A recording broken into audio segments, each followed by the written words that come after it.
I mean, you always begin with the end in mind, and it doesn't matter what age you are.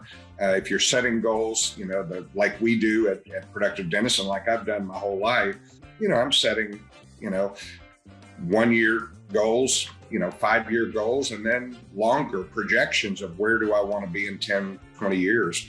And it's important to have that end in mind, not that you're ready to end. I would start this process very early on. Welcome to Investment Grade Practices podcast, where we believe private practice dentists deserve to get the lifestyle today while building an asset for tomorrow. Join your host, Victoria Peterson, to design the practice of your dreams and secure your financial independence. Let's get started. Welcome back to Investment Grade Practices. I'm your host, Victoria Peterson, with my incredibly dynamic business partner, Dr. Bruce Baird. Hey, Bruce. Hi, how are you, Victoria? Good to see you this morning. It's great to see you too. This has been a joy to launch our third podcast, and you and I have been talking a lot about what is an investment grade practice, what is the IGP model that Productive Dentist Academy coaches and teaches, how do we optimize practices and things like that.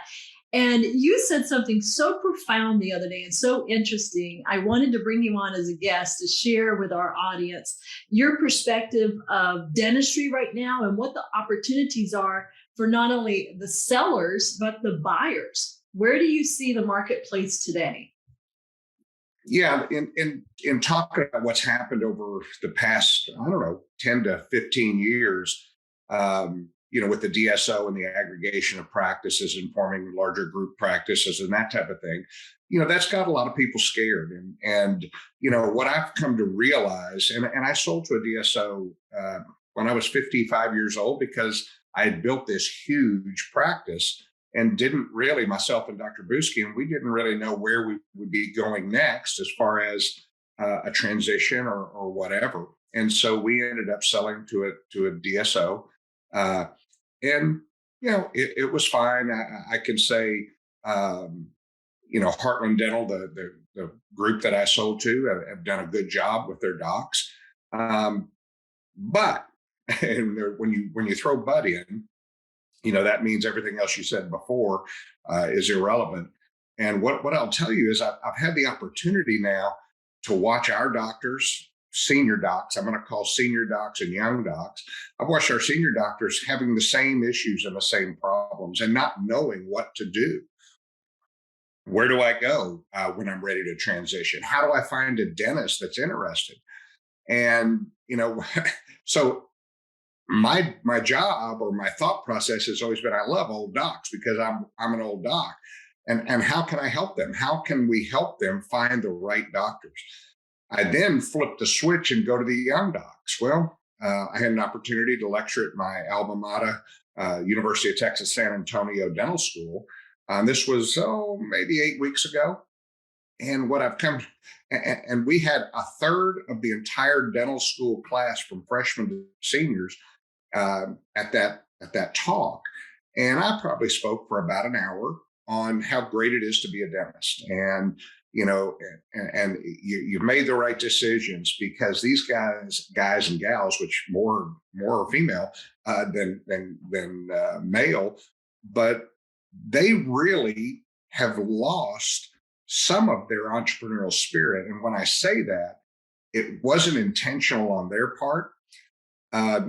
The DSO market across the board has gotten access to the dental schools in a big way. And they bring the speakers in, they bring people in, and it's something that is, it concerns me. I love young dentists. I taught at Baird, I taught down in San Antonio at the implant preceptorship. And I just love young dentists and their thought of having to, be in debt, $300,000, $400,000, $500,000, and to get out, they think the only way that they can practice dentistry is to go into a DSO.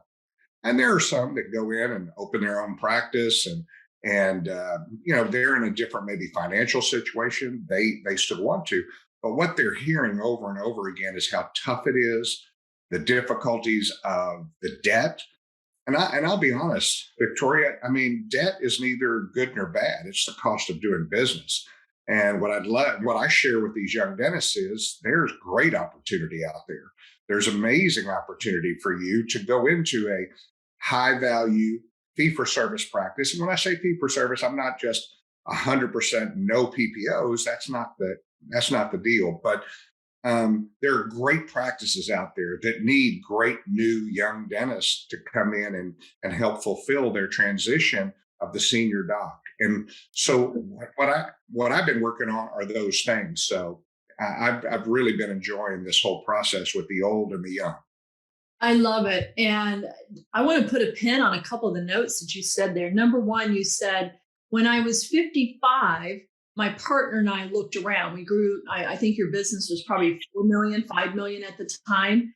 And, you look around and you're like, wow, how would we find a third partner who could come in and pay us $1 million, $1.5 million? How would we sustain that model? And so you really put a spotlight on options for selling dentists a decade ago were much different than they are today. There's new financial tools, there's new estate planning tools, there's new ways that private practice, I call them legacy doctors. So they're the top shelf clinicians. They really do things in a particular way. They're a lot like you. They're high tech, high touch. The challenges are threefold that I see. Number one, a young student coming out of school doesn't have the experience to do lasers and CEREC and this and that. Now, some of the schools are getting very progressive and they do. So you've got to be able to mentor and bring that up. The debt that you spoke of, there's a big misperception about debt. So I'm glad that you brought that up, that it's neither here nor there. It's the cost of doing business. But third is, you said, I then worked for another 10 years. So I'm 55 years old. I'm looking for my options. What's my succession plan? Is probably the question. Sure. And so you sold to a DSO and you worked for 10 years. I think this is the number one mistake that selling doctors make. I was talking to a doctor. Actually, I was talking to a consultant. I was coaching a coach up in Michigan. And she said, yeah, I'm working with this doctor. His junior partner bought in 10 years ago, and the senior doctor is going to retire in July. This is January. He's going to retire in July, and they haven't told the team, and they haven't started searching for a candidate. They figured they would go to the school and get a graduate. And I said, well, first of all, he won't retire in 6 months unless he's walking away and just throwing the keys. It's just impossible to get someone onboarded, integrated, and get through the paperwork in 6 months. So you made a really big point. You got to start thinking about this 10 years in advance. So if you're 50, it's not too early to think about, where am I going to be when I'm 60, 65? Do you think? No. I mean, you always begin with the end in mind, and it doesn't matter what age you are. If you're setting goals, like we do at Productive Dentist, and like I've done my whole life, I'm setting, 1 year goals, 5-year goals, and then longer projections of where do I want to be in 10, 20 years. And it's important to have that end in mind, not that you're ready to end. I would start this process very early on. I see a lot of young doctors in their, I'm going to say late 30s and even into their mid 40s that are selling to DSOs because the offer is more than they ever thought they would get for a practice.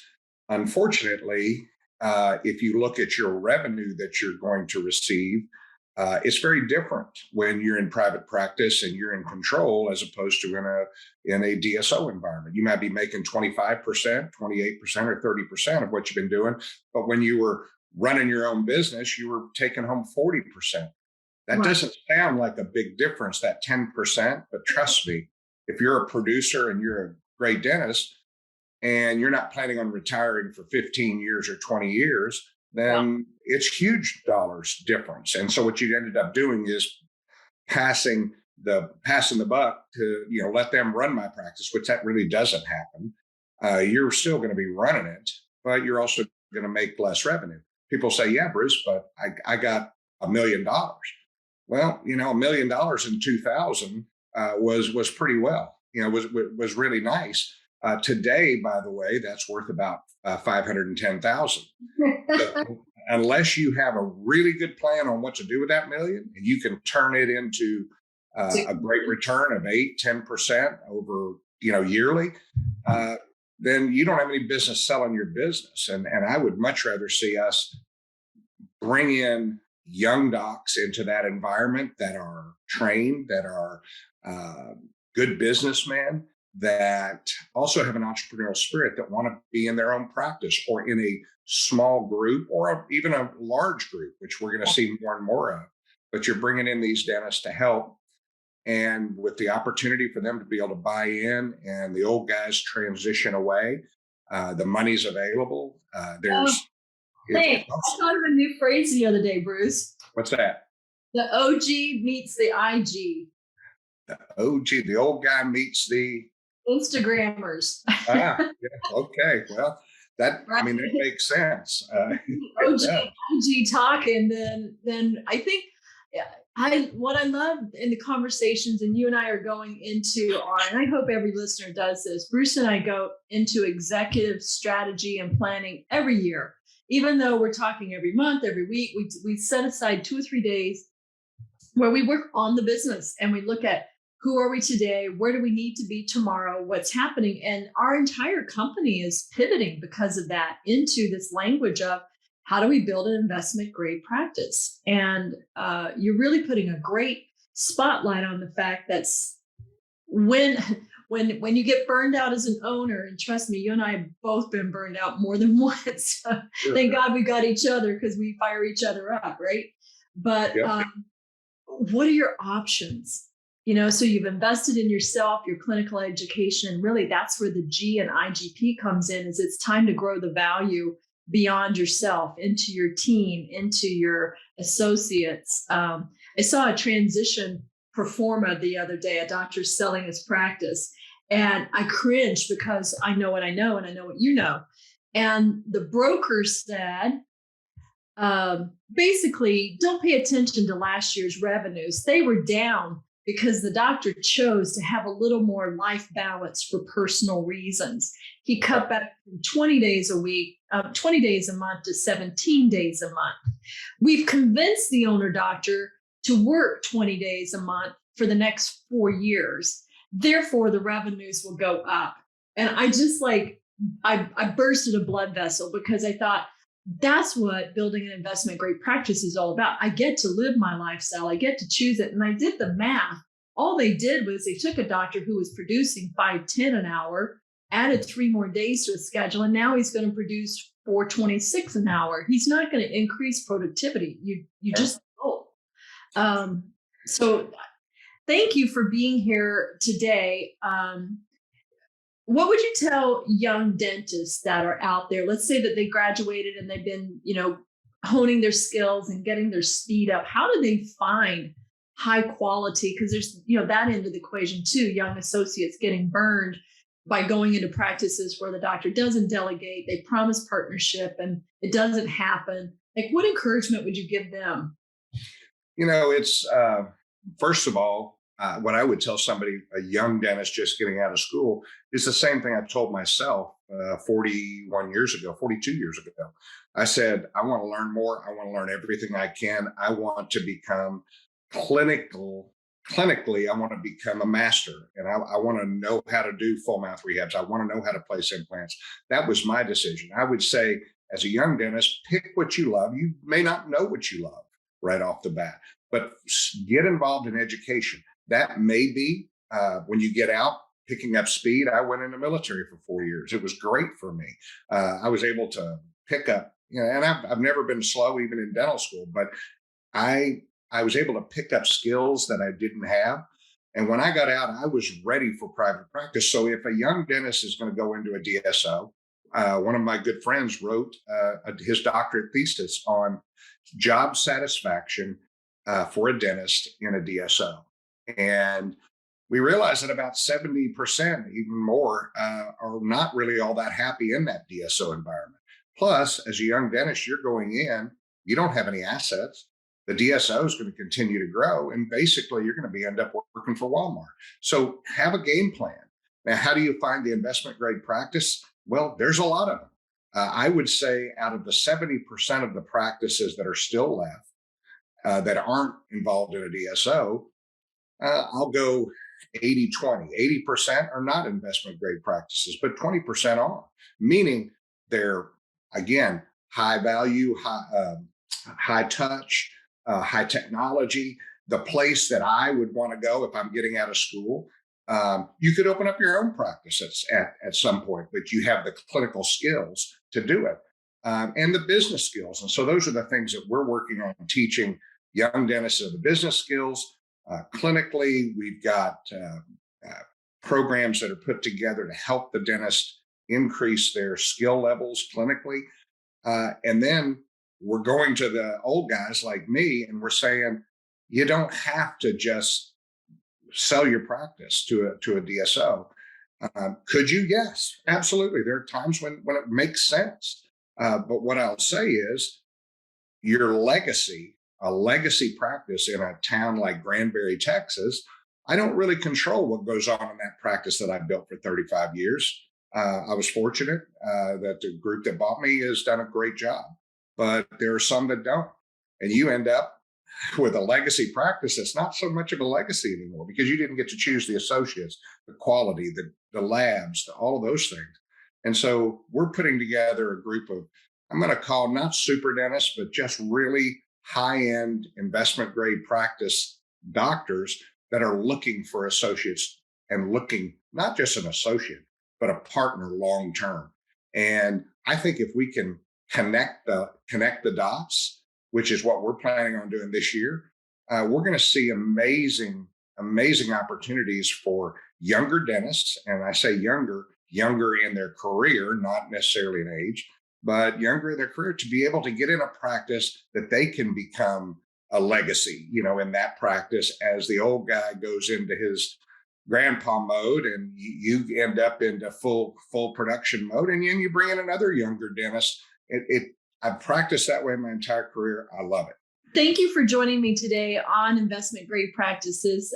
Your own podcast, The Productive Dentist, is one of the top 10 in our industry. People love you, and I am so blessed to be thinking partners with you. I think we really together bring some robust perspective to the marketplace. And I really appreciate your insights and the hope that you're bringing to both buyers and sellers. Independent practices are strong, alive, and well. And on a future podcast, I will bring in some experts that are on DSOs. There are some really compelling reasons to be a part of that. We're not anti anything, but we are very pro independent thinking. We're very pro choice, and we're very pro do your due diligence and discover what's possible, not just making decisions out of fear. So thank you for being here, Bruce. Oh, it's my pleasure. Thank you, Victoria. Thank you for tuning in to this episode of Investment Grade Practices Podcast. If you find value in this episode, help us spread the word by passing it along to a dental friend, subscribe, and give us a like on iTunes or Spotify. Learn more about building your investment grade practice at productivedentist.com today.